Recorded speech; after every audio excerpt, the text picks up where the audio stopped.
काका चुनाव लड़त है। हाँ, ठीक है। तो प्रद्युम्न यादव और ये प्रस्ताव भी मैंने दे दिया है नाजिर का, ठीक है। हाँ, सिकंदरपुर। पंचायत चुनाव को लेकर के सियासी माहौल काफी बढ़ गया है। तापमान के साथ साथ जैसे मौसम बदल रहा है उसी प्रकार यहाँ का सियासी तापमान भी बदल रहा है।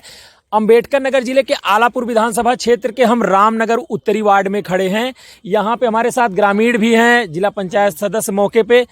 प्रद्युम्न जी, जनता ने 2015 में आपको जनमत दिया था, जिला पंचायत सदस्य बने थे। क्या लग रहा है, वादे कुछ अधूरे रह गए, काम अधूरा रह गया, जनता कितना सपोर्ट कर रही है? बहुत बहुत धन्यवाद दुष्यंत जी, आप आए और हमारे जनसंपर्क के दौरान आपने हमारी मनोभावना को पढ़ा, हमारे जनता के रुझान को पढ़ा। देखिए, मैंने प्रचंड बहुमत तो नहीं कहूँगा, कुछ ही वोटों से विजय हासिल की थी, क्योंकि उस बार चुनाव बहुत टफ था और चुनाव फिर मेरे लिए टफ है। लेकिन मैं रामनगर उत्तरी की सम्मानित जनता के आशीर्वाद से और उनके स्नेह प्रेम से फिर चुनाव मैदान में हूँ और मैं ये आशा विश्वास दिलाता हूँ कि मैं दोबारा फिर निर्वाचित होऊंगा और इन्हीं जनता के। और ये चुनाव मेरा नहीं है, ये चुनाव मेरे सम्मानित जनता का है, उन 80,000 मतदाताओं का है जिनके बीच में जा रहा हूँ। दोबारा जनता आपको मौका क्यों दे? एक बार जनता ने मौका दिया तो आप उस पर कितना खरे उतरे हैं? देखिए, मुझसे जो हो सका मैंने अपनी योजनाओं को हर ग्राम सभा में 500 मीटर ही, चाहे 1 मीटर, चाहे 1 किलोमीटर करने का काम किया। और मैंने हमेशा राजनीति में नेतागिरी की हैसियत से नहीं संबंध बनाए। अगर कोई मेरे पिता के उम्र का रहा तो मैंने उसके पिता और पुत्र का संबंध बनाया, कोई भाई के उम्र का रहा तो मैंने उससे भाई का संबंध बनाया, कोई भतीजे के उम्र का रहा तो मैंने उससे भतीजे का संबंध बनाया। और मैंने हमेशा समाज के निरीह कमजोर व्यक्ति को जोड़ करके ही संगठन को खड़ा करने का काम किया। जैसे मर्यादा पुरुषोत्तम राम जी ने बाली, बानर, भालू, रीछ ऐसे लोगों को एक सेना बना करके खड़ा करने का काम किया, वैसे ही मैंने आज अपने उस राजनीतिक दल को खड़ा करने का काम किया है। और मैं ऐसा विश्वास दिलाता हूं, जैसे मर्यादा पुरुषोत्तम राम जी ने निषाद राज जैसे निरीह कमजोर व्यक्ति से मदद लेकर के अपनी विजयश्री को स्थापित किया था, वैसे समाज के निचले स्तर के लोगों को, जिनको कोई नहीं पूछता, उनको अपने तरफ जोड़ करके अपनी विचारधारा से लैस करके मैं समाजवादी फिर से मजबूती से जनपद अंबेडकर नगर की कुर्सी को स्थापित करने का काम करूंगा। आप का जोश, उत्साह लग रहा है कि आप जनसंपर्क दोपहर में भी कर रहे हैं। प्रतिद्वंदी आपके जो है वो भी क्षेत्र में लगे हुए हैं, क्या लग रहा है कि टक्कर मिल रही चुनाव में? देखिए, ऐसा है, ये चुनावी बिगुल है और जनता ये बाखूबी जानती है कि कौन 2 दिन से आ रहा है, कौन 5 साल चला है। ये तो आपकी जिम्मेदारी थी, आप जीते थे तो 5 साल आपको चलना ही था, इसमें कोई आप वो नहीं कर रहे हैं, आपको आना ही था, वो तो आप आते ही।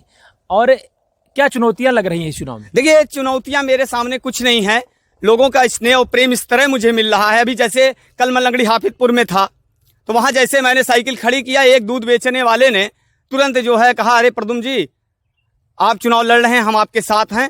और उसने तुरंत मुझे जो भी उससे अर्थराशि तो मुझे देने का काम किया। मैंने कहा भी नामांकन होने दीजिए, आपका स्नेह प्रेम हमको मिलता रहे, हमको पैसे की जरूरत नहीं है। तो ये सम्मानित जनता फिर मुझे पैसे और चंदे से चुनाव लड़ाने का काम कर रही है।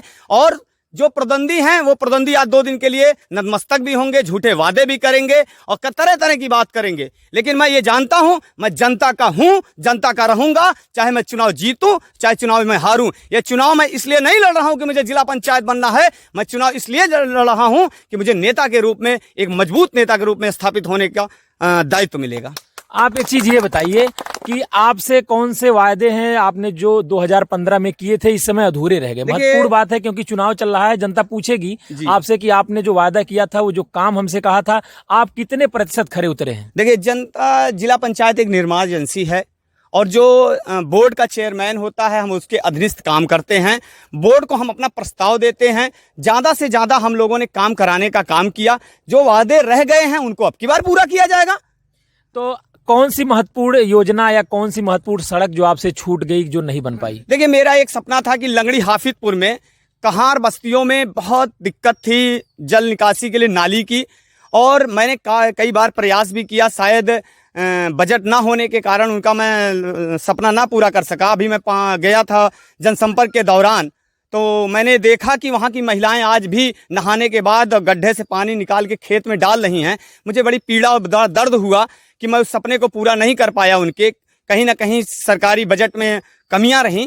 तो ऐसे तमाम कुछ ग्राम सभाएं हैं, जैसे चहोड़ा में है, मैंने सोचा था कि सभापति मौर्य के घर से प्राइमरी स्कूल तक मैं इसको आरसीसी कराऊंगा। तुरंत योजना से भी मैंने देखा और जिला योजना से भी देखा, लेकिन नहीं हो पाया। लेकिन राजनीति में परिस्थितियां बनती रहती हैं, बिगड़ती रहती हैं। 2015 से 17 तक समाजवादी गवर्नमेंट थी और 17 से 20 तक इस समय मौजूदा समय में बीजेपी की गवर्नमेंट है। दोनों के काम में कोई अंतर मिला आपको कि काम आपको ज्यादा मिला, कम मिला इस गवर्नमेंट? देखिए, ऐसा है, मुझे काम हमेशा बराबर मिला, लेकिन जब सरकार बदली तो सरकार बदलने के नजरिए बदले और मजबूरन हो करके हमारे जिला पंचायत अध्यक्ष सुधीर सिंह मिंटू जी को भारतीय जनता पार्टी का दामन भी थामना पड़ा। उसके बावजूद भी हमारी योजनाओं को इस सरकार ने लागू नहीं किया। इसके कारण कहीं ना कहीं हमारे सदस्य जो तो जीते आप मानते हैं कि ये सरकार के चलते, सरकार आपकी नहीं थी तो कुछ काम अधूरे रहे। तो अभी आपने मौजूदा जिला पंचायत सदस्य को सुना, जिनका कहना है कि वो विकास किए हैं, जो विकास के काम अधूरे रह गए हैं उसको